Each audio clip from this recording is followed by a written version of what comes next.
வணக்கம். நான் உங்கள் பொங்கு தமிழச்சி மைத்திலி ரவிச்சந்திரன்.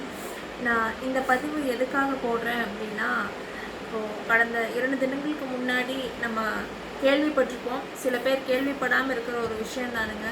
கொல்கத்தாவில் ஒரு மருத்துவர், அதாவது பெண் மருத்துவரை 10 பேர் சேர்ந்து பாலியல் வன்புணர்வு செய்து கொண்டிருக்காங்க. இந்த விஷயத்தை செய்தித்தாள்களின் வாயிலாகவோ இல்லைன்னா நியூஸ்லையோ இல்லை யாரோ சொல்ல கேட்டோ நம்ம முகநூல் பதிவுகளாகவோ ஏதாவதோ நம்ம கேட்டிருக்கோம்.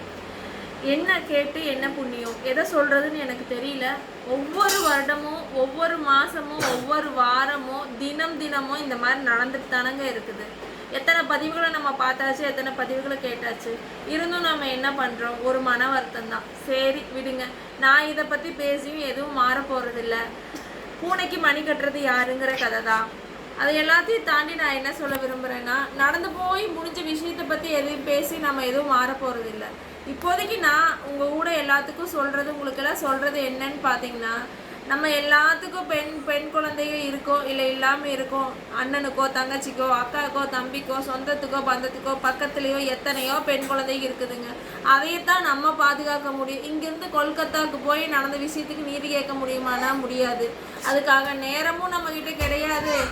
இருந்தும் நம்ம போய் நீதி கேட்டாலும் எதுவும் நடக்க போகிறது இல்லை, இல்லைங்களா? அதனால் நம்மக்கிட்ட இருக்கிற நம்ம குழந்தைகளை பாதுகாத்துக்கணுமுங்க. கலிகாலமாக போச்சுங்க, களி முத்தி போச்சுங்க, அப்படி தான் சொல்லணும்னு நான் நினைக்கிறேன். ஏன்னா நம்ம குழந்தைகளை காப்பாற்றணும் அப்படிங்கிறது நம்மளோட முக்கியமான குறிக்கோளாக இருக்குது. காத்தால விட்டு வேலைக்கு போய் சாயங்காலம் பொழுதோடு வீட்டுக்கு வந்து சேர்றதுக்குள்ளே குழந்தைகளுக்கு என்னாச்சோ ஏதாச்சோன்னு வயிற்றுல ஈரத்துணியை கட்டிட்டு உட்காந்துட்டு இருக்கிற கதையாக தான் இருக்குது நம்ம பொழப்பு எல்லாத்துக்கும். இதில் நிறைய பேர் நினச்சிக்கலாம், ஐயோ எனக்கு நல்ல வேலைப்பா, புள்ள பிறக்கலப்பா, பையன் பிறந்துச்சுப்பா அப்படின்னு. பிள்ளையா இருந்தேன்னா பையனாக இருந்தால் என்னங்க, எதுக்குமே பாதுகாப்பு இல்லாத உலகத்தில் நம்ம இப்போ இருக்கிறோம்.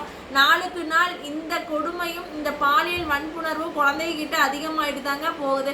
காம பிசாசுகளுக்கு என்னங்க தெரிய போகுது, பொன் குழந்தையா பையனா அப்படின்னு சொல்லி எதுவுமே தெரிய போகிறது இல்லைங்க. அதுதான் உண்மைங்களோ.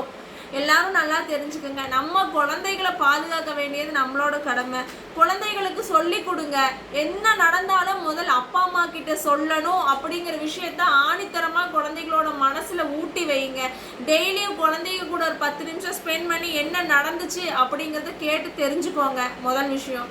அடுத்த விஷயம், தயவு செஞ்சு நான் திரும்ப சொல்கிறேன், தயவு செஞ்சு சொல்கிறேன், பெண் குழந்தைகளாக இருந்துச்சு அப்படின்னா தற்காப்பு கலைகளை சொல்லி கொடுங்க.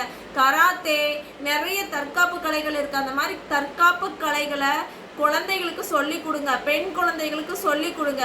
அது இல்லாமல் எனக்கெல்லாம் எங்கள் அம்மா சொல்லி கொடுத்த விஷயம் என்னென்னா, யாராவது உங்கள்கிட்ட தப்பாக நடந்தாங்க அப்படின்னா கையில் இருக்கிற ஏதாவது ஒரு ஆயுதத்தை வச்சு தாக்கு அப்படிங்கிற ஒரு விஷயத்த நம்ம குழந்தைகளுக்கு சொல்லி தரணும்.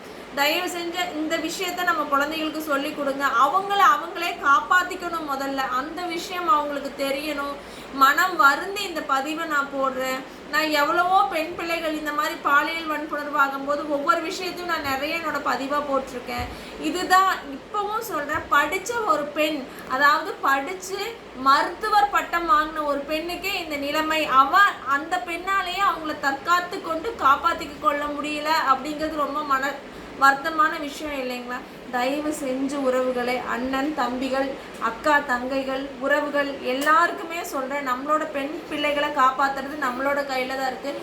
தயவு செஞ்சு குழந்தைகளுக்கு தற்காப்பு கலைகளை சொல்லி கொடுத்தும், தற்காப்பு கலைகளை தாண்டி தன்னிடம் தவறாக யாரேனும் நடந்தால் அவங்கள எப்படி தாக்கணும், அங்கிருந்து அவங்கள எப்படி அவங்க காப்பாற்றிக்கணுங்கிறத சொல்லி கொடுங்க.